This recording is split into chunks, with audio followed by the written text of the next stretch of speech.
अगर हम कैंसर के भारत में हुए सभी रिसर्चेस को ध्यान में रखें तो कैंसर पे काम करने वाले जितने भी विशेषज्ञों से मैं मिला हूं, उनसे जब भी मैंने ये सवाल पूछा है कि आप मुझे एक सबसे बड़ा कारण बताइए कैंसर के होने का, तो बेहिचक सभी विशेषज्ञ कहते हैं कि कैंसर का भारत में और दुनिया के देशों में सबसे बड़ा कारण जो निकल के आ रहा है वो जहरीले कीटनाशक और जहरीले जंतुनाशक और जहरीले रासायनिक खाद जो खेती के नाम पर हमारे खेतों में डाले जा रहे हैं, यही सबसे बड़ा कारण है।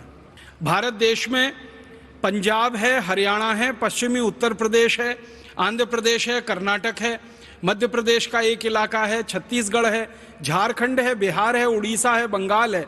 ऐसे करीब 17-18 राज्य हैं जहां सबसे ज्यादा ये जहर खेतों में डाला जा रहा है। इन 17-18 राज्यों में एक राज्य सबसे बड़ा है जहां प्रति एकड़ सबसे ज्यादा जहर खेतों में डाला जा रहा है। उस राज्य का नाम है पंजाब।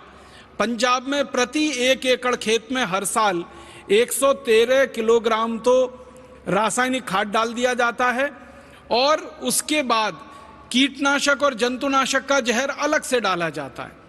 उसके बारे में आंकड़े घटते बढ़ते रहते हैं। कभी कपास की फसल पर ज्यादा स्प्रे करना पड़ जाता है तो प्रति एकड़ आंकड़ा बढ़ जाता है, कभी कभी कपास की फसल आती ही नहीं है तो स्प्रे करने की जरूरत नहीं पड़ती है तो आंकड़ा घट जाता है, लेकिन खाद का आंकड़ा लगभग स्थिर रहता है। तो ये जो प्रति एकड़ स्प्रे हो रहा है सबसे ज्यादा पंजाब में, और पंजाब में भी एक जिला है जिसका नाम है भटिंडा। भटिंडा में प्रति व्यक्ति सबसे ज्यादा, प्रति एकड़ सबसे ज्यादा जहरीला रसायन खेतों में डाला जा रहा है। और आज भारत देश के 680 जिलों में भटिंडा सबसे बड़ा जिला है जहां सबसे ज्यादा कैंसर के मरीज हैं पूरे भारत के आंकड़ों के अनुसार। अगर प्रति व्यक्ति कैंसर के मरीजों की संख्या आप गिनेंगे तो भटिंडा शीर्ष स्थान पर है। और भटिंडा से हर दिन एक ट्रेन चलती है बीकानेर नाम के एक राजस्थान के शहर के लिए, क्योंकि बीकानेर में बहुत बड़ा एक मेडिकल कॉलेज है जहां पर कैंसर के विशेषज्ञ बहुत हैं और कैंसर का इलाज होता है वहां पर। तो भटिंडा से बीकानेर के लिए जो ट्रेन जाती है, हर दिन हजारों कैंसर के यात्री उसमें भरकर भटिंडा से बीकानेर जाते हैं। तो उस ट्रेन का नाम कैंसर स्पेशल ट्रेन ही रखा है लोगों ने। भटिंडा के बाद दूसरा सबसे बड़ा जिला जहां पर कैंसर के मरीजों की संख्या बहुत है, जालंधर है। और जालंधर भी भारत में सबसे बड़ा जिला है जहां सबसे ज्यादा जहर प्रति एकड़ खेतों में डाला जा रहा है। फिर होशियारपुर है, वो भी पंजाब में ही आता है। फिर हरियाणा के कुछ जिले हैं, फिर पश्चिमी उत्तर प्रदेश के, और फिर पूरे भारत के। तो ये बहुत बड़ा मौत का व्यापार चल रहा है हमारे देश में। आप पूछेंगे ये व्यापार कर कौन रहा है?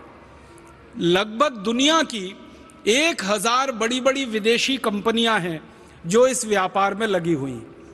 अमेरिका की कंपनियां हैं, जर्मनी की हैं, जापान की हैं, फ्रांस की हैं, स्वीडन की हैं, नॉर्वे की हैं, डेनमार्क की हैं, हमारे पड़ोसी चाइना की हैं, कुछ रूस की कंपनियां हैं।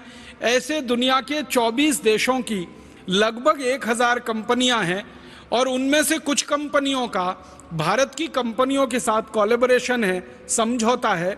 तो भारत की कुछ कंपनियों के साथ मिलकर दुनिया की लगभग 1000 बड़ी विदेशी कंपनियां, मल्टीनेशनल कॉरपोरेशन इस मौत के व्यापार में लगी हुई हैं। 1960 के पहले जिन विदेशी कंपनियों का 1 रुपए का सामान भी इस देश में नहीं बिकता था, उन विदेशी कंपनियों की बिक्री आजकल हजारों करोड़ रुपए में हो गई। आपको सुनकर हैरानी होगी कि 1000 बड़ी बड़ी बाहर के देशों की कंपनियां और उनके साथ मिलकर भारत की कुछ कंपनियां एक साल में लगभग 5 लाख करोड़ रुपए कमा रही हैं इस मौत के व्यापार से। तो किसानों की जिंदगी से लगभग 5 लाख करोड़ रुपया निकल के बड़ी बड़ी विदेशी कंपनियों के खजानों में जा रहा है मुनाफे के रूप में। तो ये 1000 से ज्यादा जो विदेशी कंपनियां भारत में मौत का व्यापार चला रही हैं, इन कंपनियों को साल में 5 लाख करोड़ का फायदा हो रहा है। और मैं आपको एक हास्यास्पद बात कहना चाहता हूं, 1500 करोड़ रुपए की फसल बर्बाद होती है अगर ये जहर खेतों में ना डाला जाए। 1500 करोड़ रुपए की फसल बर्बाद होती है भारत सरकार कहती है 15 अरब रुपए की फसल बर्बाद होती है हमारे देश में किसानों की, अगर उस पर जहर ना डाला जाए। तो 1500 करोड़ की फसल की बर्बादी को रोकने के लिए ये सारी कंपनियां मिलकर 5 लाख करोड़ रुपए का व्यापार कर लेती हैं, जहरीले रसायन बेच लेती हैं। इसका मतलब बहुत साफ है, फसल को बर्बादी से नहीं बचाना है, वास्तव में इन कंपनियों को मौत का व्यापार चलाना है, जहर का व्यापार करना है, जहर को बिकवाना है और जहर को हमारे खेतों की धमनियों में डलवाना। एक बहुत खराब जहर है जिसका नाम है एंडोसल्फान। एंडोसल्फान को अमेरिका के देश में 20 साल पहले प्रतिबंधित कर दिया गया। एंडोसल्फान को फ्रांस ने, जर्मनी ने, डेनमार्क ने, नॉर्वे ने, एंडोसल्फान को इंग्लैंड ने, स्कॉटलैंड ने, आयरलैंड ने 20 साल पहले बंद कर दिया। जापान नाम के देश ने एंडोसल्फान का उत्पादन और खेत में डालना 20 साल पहले बंद कर दिया। दुनिया के 56 से ज्यादा देशों में एंडोसल्फान ना बनाया जाता है ना खेतों में डाला जाता है, क्योंकि ये सबसे खराब जहर है।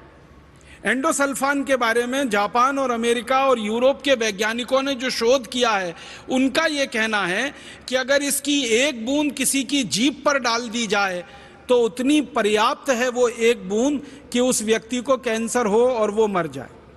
लेकिन हैरानी की बात यह है कि जिन देशों में 20 साल से एंडोसल्फान बनता नहीं है और बेचा नहीं जाता, उन्हीं देशों की कंपनियां भारत में आकर एंडोसल्फान बनाती हैं और भारत में बेचती हैं और हमारे किसानों को उल्टा सीधा पट्टी पढ़ाकर उनको लालच दिलाकर एंडोसल्फान का स्प्रे कराती हैं। अमेरिका की कंपनियां अपने देश में एंडोसल्फान बनाती नहीं, भारत में आकर बना के बेचती हैं। जापान की कंपनियां अपने देश में बनाती नहीं, भारत में आकर बनाकर बेचती हैं। यूरोप की कंपनियां एंडोसल्फान अपने देश में बनाती नहीं, भारत में लाकर बेचती हैं और धड़ल्ले से मौत का व्यापार करती हैं। एक तरफ एंडोसल्फान जैसे जहर, लिंडेन जैसे जहर, एलडी कार्ब जैसे जहर जो यूरोप और अमेरिका में नहीं बिक रहे हैं, उनको भारत में लाकर बेचा जाए और 5 लाख करोड़ रुपए उसमें से कमाए जाएं। फिर ये जहर के कारण भारत के लोगों को कैंसर होने लगे, फिर उस कैंसर का इलाज करने के नाम पर दवाएं बेची जाएं और उसमें लाखों करोड़ों रुपए कमाया जाए। ऐसा षड्यंत्र और ऐसी साजिश इस मौत के व्यापार में चल रही और ये मौत का व्यापार इतना गहरा हो गया है कि भारत का किसान तो बिल्कुल इसमें मजबूर है मर जाने के लिए। हम और आप सब भी बहुत मजबूर हो चुके हैं मर जाने के लिए।